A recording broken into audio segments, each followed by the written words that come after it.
నమస్తే, welcome to Andhraprabha. నేను తేజస్వి. ఏపీలో రాజకీయ పరిణామాలు రోజు రోజుకి మార్పు చెందుతూనే ఉన్నాయి. ముఖ్యంగా షర్మిల ఎప్పుడైతే ఏపీ పీసీసీ అధ్యక్షురాలిగా బాధ్యతలు చేపట్టిందో అప్పటి నుండి మరికొత్త మరుపులైతే తిరుగుతూ ఉన్నాయి. అయితే ప్రస్తుతానికి వచ్చేటప్పటికి వైఎస్ఆర్ కాంగ్రెస్ పార్టీ నుండి చాలా మంది నేతలు పార్టీ నుండి రాజీనామా చేసి బయటకు వస్తున్న పరిస్థితి కొన్ని రోజులుగా మనం చూస్తూనే ఉన్నాం. అయితే రీసెంట్గా లావు శ్రీకృష్ణదేవరాయలు కూడా పార్టీకి అయితే రాజీనామా చేయడం జరిగింది. ఒక ప్లేస్ నుండి మరొక ప్లేస్కి అభ్యర్థుల్ని ఎప్పుడైతే మార్చడం జరుగుతుందో అప్పటి నుండి కూడా చాలా మంది నాయకులు నేతలు అసంతృప్తి అయితే వ్యక్తం చేస్తూ ఉన్నారు. ఈ తరుణంలోనే చాలా మంది పార్టీ నుండి బయటకు రావడం కానీ అసంతృప్తి వ్యక్తం చేయడం కానీ చేస్తూ ఉన్నారు.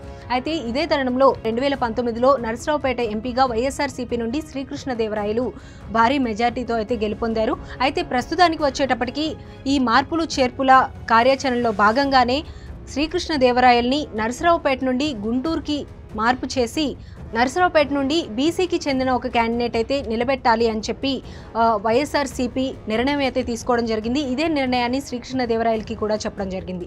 కానీ శ్రీకృష్ణదేవరాయలు ఈ విషయంలో అయితే మొదటి నుండి కూడా చాలా అసంతృప్తిగా ఉన్నారు. నరసరావుపేటలో తను ఎన్నో అభివృద్ధి కార్యక్రమాలు చేశారు. ప్రజల్లో కూడా తనకి మంచి గుర్తింపు ఉంది, మంచి పేరు కూడా ఉంది.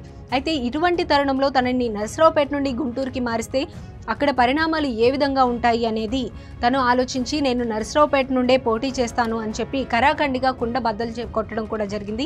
అయితే ఈ టైంలో తను ఒప్పుకోకపోవడంతో మరోసారి కూడా పునరాలోచన చేసే ఆలోచనలో అయితే వైఎస్ఆర్సీపీ ఉన్నట్టుంది.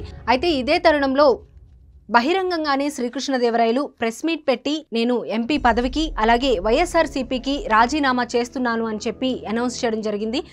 అయితే దీనికంటే ముందే ఒక ముగ్గురు ఎమ్మెల్యేలు అయితే వైసీపీకి సంబంధించిన ఎమ్మెల్యేలు తనతో మాట్లాడడం కోసం డిస్కస్ చేయడం కోసం అయితే వస్తూ ఉన్నారని తెలిసి కూడా ఈ లోపలనే తనైతే అనౌన్స్మెంట్ అయితే చేసేశారు.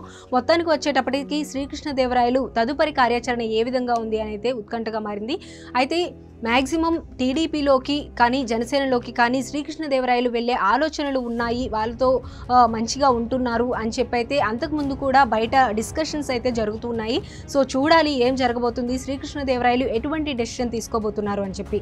అయితే ఒకవేళ అతను కనుక శ్రీకృష్ణదేవరాయలు కనుక టీడీపీలోకి వెళ్తే ఇప్పటికే టీడీపీ నుండి నరసరావుపేటలో ఎవరిని నియమిస్తే బాగుంటుంది, ఏ క్యాండిడేట్ని నిలబెడితే బాగుంటుంది అని చెప్పి చాలా చర్చలు అయితే జరుగుతున్నాయి.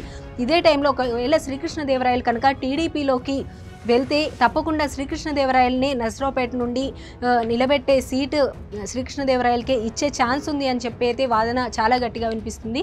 సో చూడాలి అసలు ఏం జరగబోతుంది అని చెప్పి.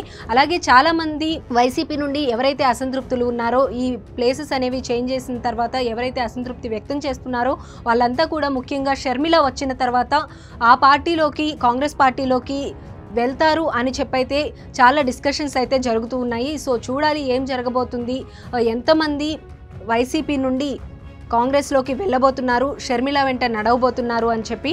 అలాగే కొంతమంది టీడీపీలో కూడా ఇప్పటికే సీట్స్ అనేవి ఏ విధంగా ఇవ్వాలి, ఒకవైపు జనసేన ఉంది, మరోవైపు టీడీపీ, ఇద్దరికి కలిపి కూడా ఎన్ని సీట్లు డివైడ్ చేయాలి అని చెప్పి చాలా డిస్కషన్స్ జరుగుతూ ఉన్నాయి. దీంతో పాటుగా చాలామంది టీడీపీకి సంబంధించిన నాయకులు కావచ్చు, జనసేనకు సంబంధించిన నాయకులు కావచ్చు కాల్స్లో కూడా మాట్లాడుతూ వాళ్ళ సీట్కి సంబంధించి అయితే డిస్కషన్ చేసి గ్యారంటీ అనేది తీసుకొని ఆ ప్లేస్లో వాళ్ళే నిలబడతారు అని చెప్పి కూడా కొంతమంది బహిరంగంగానే వెళ్ళి కలుస్తున్నారు, కొంతమంది ప్రైవేట్గా కూడా మాట్లాడడం కూడా జరుగుతుంది. సో చూడాలి, ఇంకా సీట్స్ అయితే అనౌన్స్ చేయలేదు టీడీపీ నుంచి, ఏ విధంగా ఎటువంటి సీట్స్ అనౌన్స్ చేస్తారు అని చెప్పి. మొత్తానికైతే ఒకవేళ శ్రీకృష్ణదేవరాయలు టీడీపీలోకి వెళ్తే కనుక నరసరావుపేట నుండి శ్రీకృష్ణదేవరాయలకే టీడీపీ సీట్ అనేది ఇస్తారు అని అయితే టాక్ అయితే వినిపిస్తోంది.